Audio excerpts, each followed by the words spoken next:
Now, the way you feel about what's happened here in Brooklyn in the Atlantic 10 quarterfinal round depends on if you like the favorites or if you pull for the underdog, because inside the Barclays Center, 3 games in, the underdog has won all 3. Richmond, VCU, Loyola have all been sent home today. 1 game left. It is number 3 Dayton taking on number 6 Duquesne. Welcome back to Barclays Center, specifically courtside. Paul Burmeister alongside Tim McCormick. Tim, that took almost 3 hours, 2 overtimes for St. Bonaventure to move into the semifinal round. Did you hydrate, get your second win in the last half hour? I thought today was thrilling, unless, of course, you're Richmond, Loyola, or UMass. Those teams 1, 2, and 4 seeds are on their way home right now. Pretty amazing that 129 days ago, college basketball tipped off, and the players have run extra sprints, extra time in the weight room, with a chance to get to the NCAA tournament. It's clear that nobody wants to lose. And the question I have for you, is anybody wearing a white uniform going to win a game today? That's the big question. We shall see. Good to point out that it was VCU moving on and UMass going home as number 4 seed. All right, let's stay with Dayton right there. Sometimes you got to look to find what should be the lead, not with the Flyers. Deron Holmes, number 1 in the conference scoring and rebounding.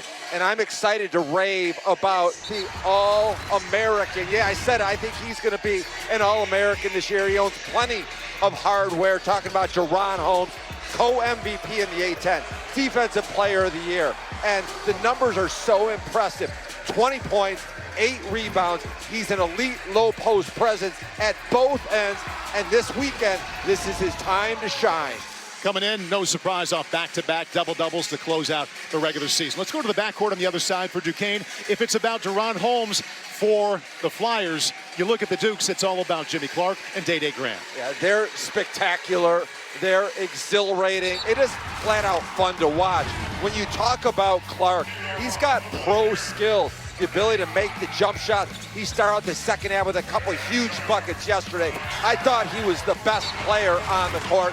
A dynamite open court playmaker. And his buddy, Day-Day Grant, is a double dilemma for the Flyers because of his versatility. They play so incredibly hard. In the semis, these 2 guys had 37 points and 11 assists.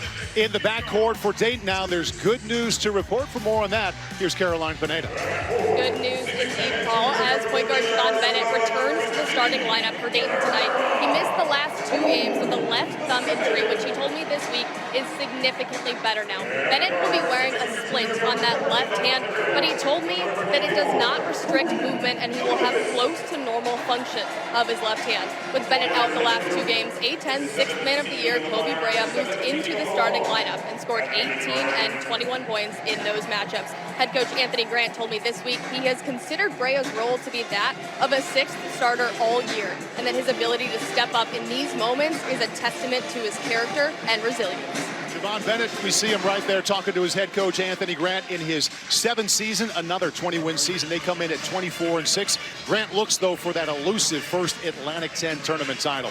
His counterpart tonight for Duquesne is the veteran Keith Dambrot, back at the A-10 tournament as the number 6 seed for a 2nd consecutive year, but his Dukes won up their performance from a year ago with a round 2 win yesterday against St. Louis. They're already in better shape than they were last year. So here's what's at stake. We've got 3 teams that have already moved on into the semifinal round.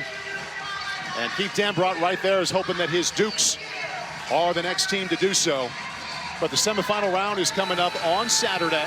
3 teams have already moved on. It'll either be Keith Dambrot and Duquesne and Anthony Grant and Dayton. If you play basketball for Keith Dambrot or Anthony Grant, you will learn how to play defense. They both do a great job man-to-man. I actually like Dayton when they mix things in with a little 1-3-1.